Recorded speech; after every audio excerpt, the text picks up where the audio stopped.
Hola amigos, hoy les voy a platicar sobre el sargazo pelágico. Primero les voy a hablar de la zona pelágica y luego sobre el sargazo pelágico como hábitat, las corrientes y vientos como medios de transporte, los nutrientes y contaminantes, nuevos aportes de nutrientes y contaminantes, algunas variables ambientales, la importancia de la escala de estudio, sobre algunos procesos que adquieren especial relevancia estando ya muy cerca de la costa. Y voy a terminar con un posible escenario acerca del futuro del sargazo pelágico.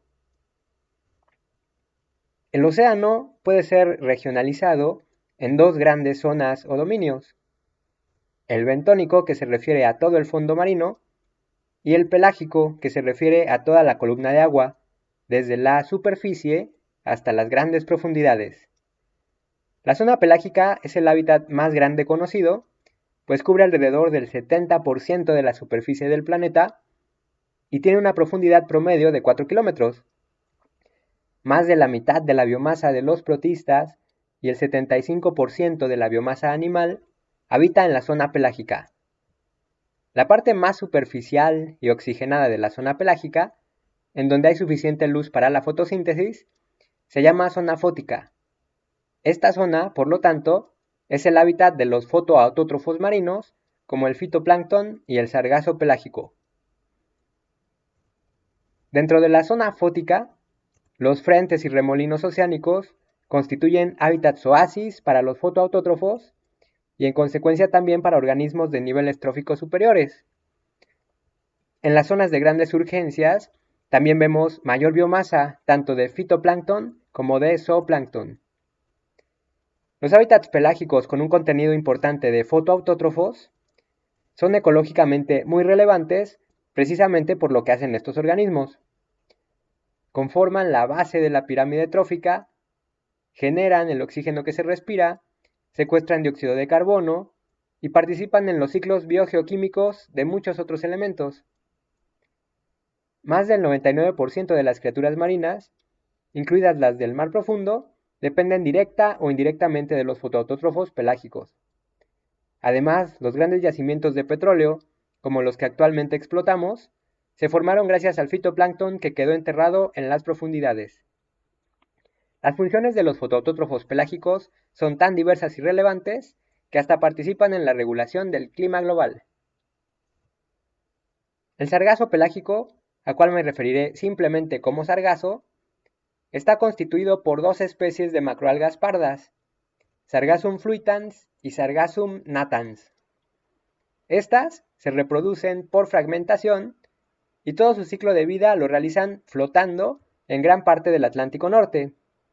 Así, el sargazo pelágico proporciona a la superficie marina algo que regularmente carece: estructura física sólida, compleja y extensa. Entonces, el sargazo conforma un hábitat peculiar para muy diversos organismos, proporcionándoles un medio de descanso, refugio, alimentación, crianza, reproducción y transporte. Hay habitantes microscópicos, desde virus hasta eucariontes de todo tipo. También ocurre una gran diversidad de macrofauna, desde invertebrados hasta vertebrados enormes como ballenas. Los peces son abundantes, incluyéndose anguilas, atunes, tiburones, marlines, entre muchos más. Hay tortugas, aves marinas e incluso algunas especies son consideradas endémicas del sargazo.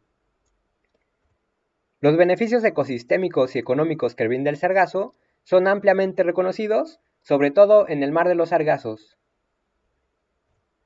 En el año de 2011 fue que el sargazo invadió la región de recirculación norecuatorial, o NER por sus siglas en inglés, y desde entonces su biomasa, y por lo tanto su potencial como hábitat pelágico, han crecido abrumadoramente.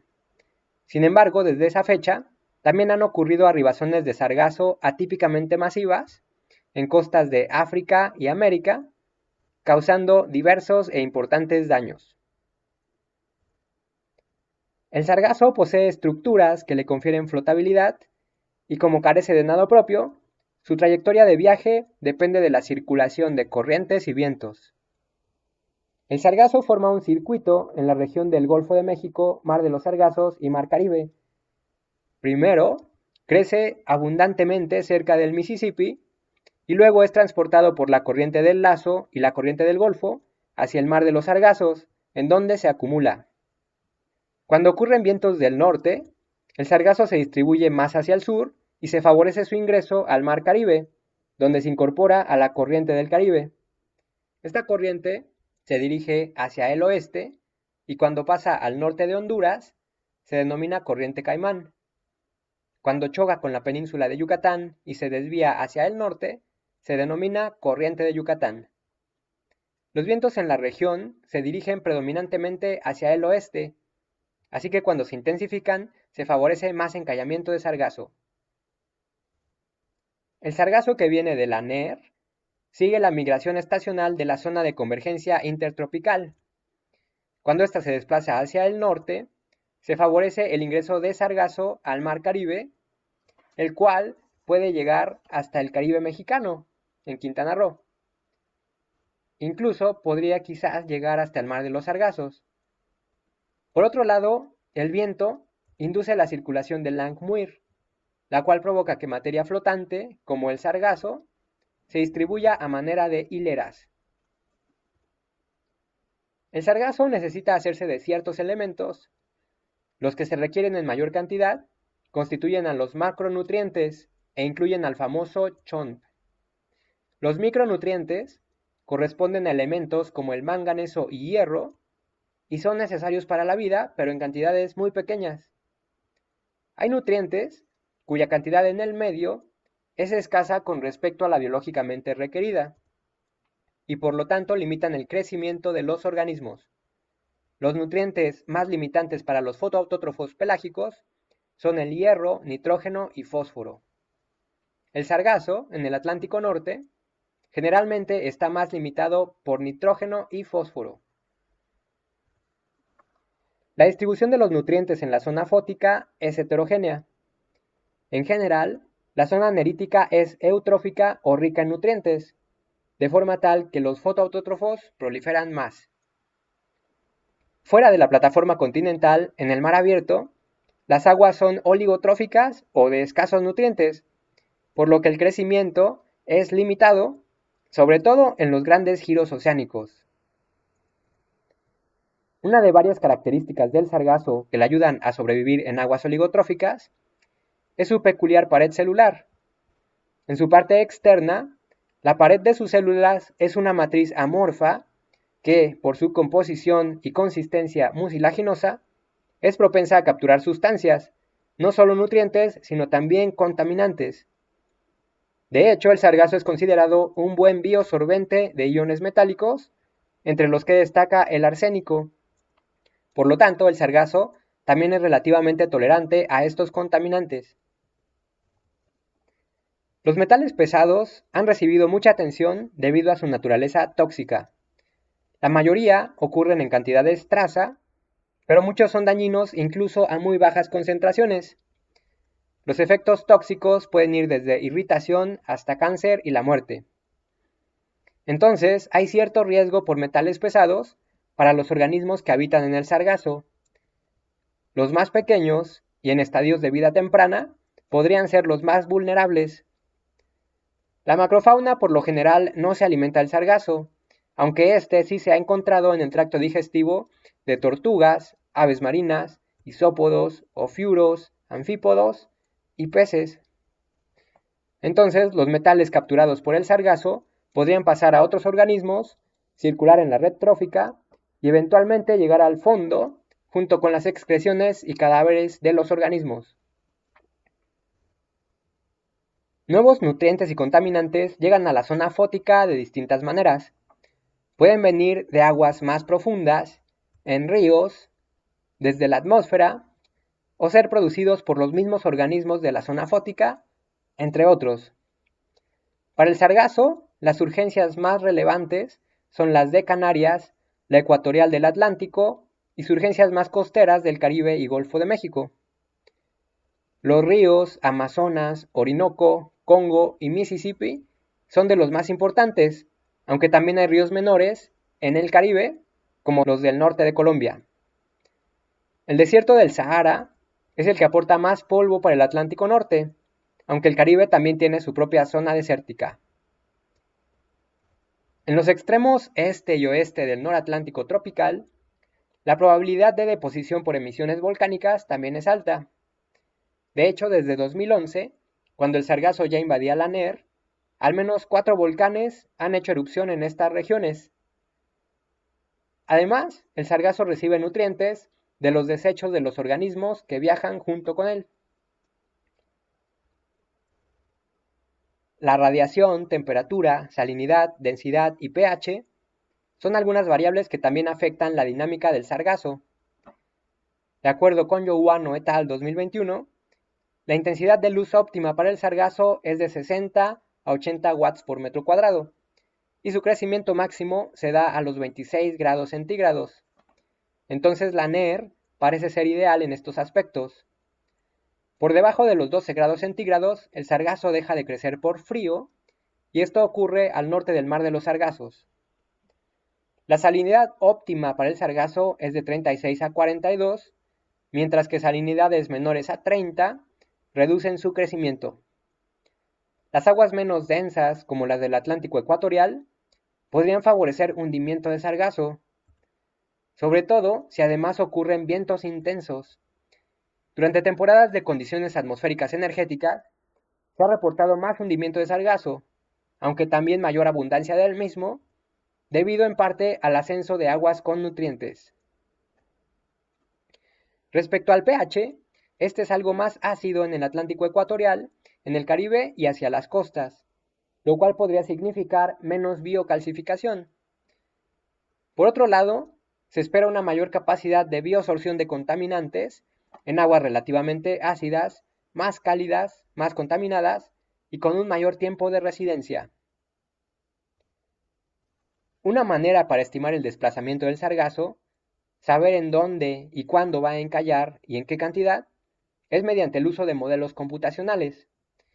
De acuerdo con varios autores, cuando se hacen estudios de gran escala, para periodos de 2 meses o más, se obtienen resultados más realistas considerando crecimiento y mortalidad en función de nutrientes y variables ambientales. Si en estos casos no se considera crecimiento, entonces el área de distribución y la biomasa podrían quedar subestimadas.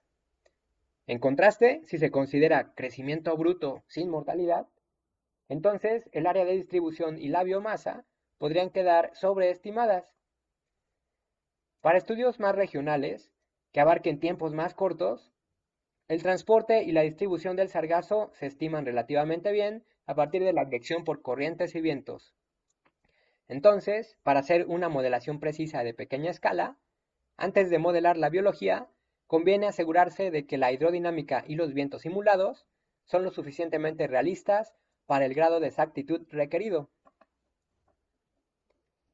Ya muy cerquita de la costa, por ejemplo en la región del sistema arrecifal mesoamericano, adquieren relevancia otros factores como meandros y remolinos que se forman, por ejemplo, cuando la corriente de Yucatán interacciona con la barrera arrecifal, con islas y con la morfología de la costa.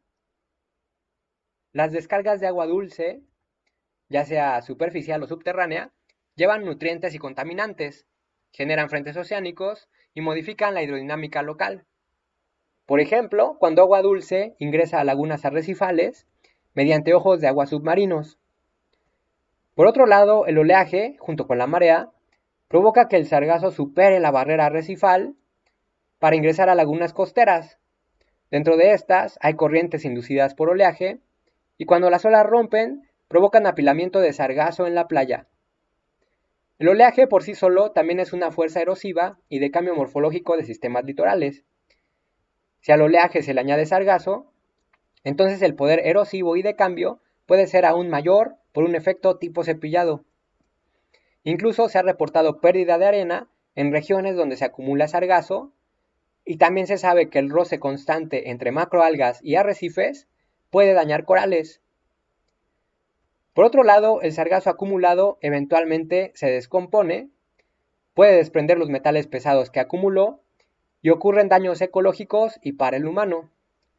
Muchas veces, para tratar de aliviar el problema de sargazo en la playa, este es retirado y puesto más tierra adentro, pero si no se hace adecuadamente, los lixiviados pueden contaminar al suelo, acuíferos de uso humano, al mar y a la biosfera. ¿Qué tanto sargazo se necesita para causar daño? Bueno, pues depende. ¿Daño para qué o para quién? Por ejemplo, la cantidad de sargazo necesaria para erosionar una playa no tiene que ser igual a la necesaria para perjudicar a la salud humana, o a corales, o a pastos marinos, o al nécton, etc. Entonces, si se necesita definir un umbral de la cantidad mínima de sargazo que resulte dañina, conviene definirlo en función del elemento más vulnerable del sistema costero en cuestión.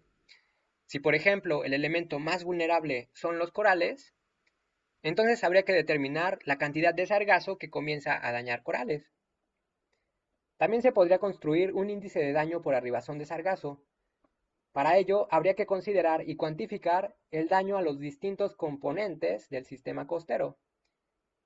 Así, un índice mayor indicaría una mayor variedad en los tipos de daño y una mayor severidad de los daños.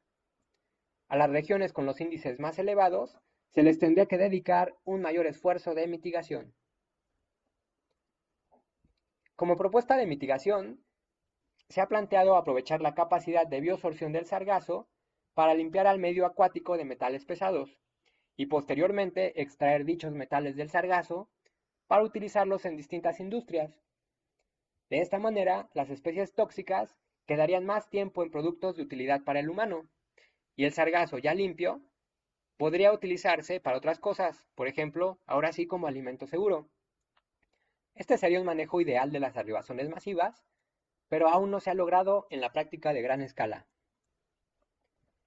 No se sabe bien la causa de la proliferación atípica del sargazo, pero se piensa que es multifactorial y que las actividades humanas a escala global juegan un papel muy importante. Por un lado, la quema de combustibles fósiles ha impulsado el cambio climático, el cual conlleva aumento de dióxido de carbono, acidificación oceánica, calentamiento global y cambios en la dinámica oceánica y atmosférica, entre muchos más. Por otro lado, la fijación artificial de nitrógeno y la extracción intensiva de fósforo para fertilizantes ha provocado un aumento desproporcionado de dichos nutrientes en el mar, habiendo una tendencia hacia la eutroficación.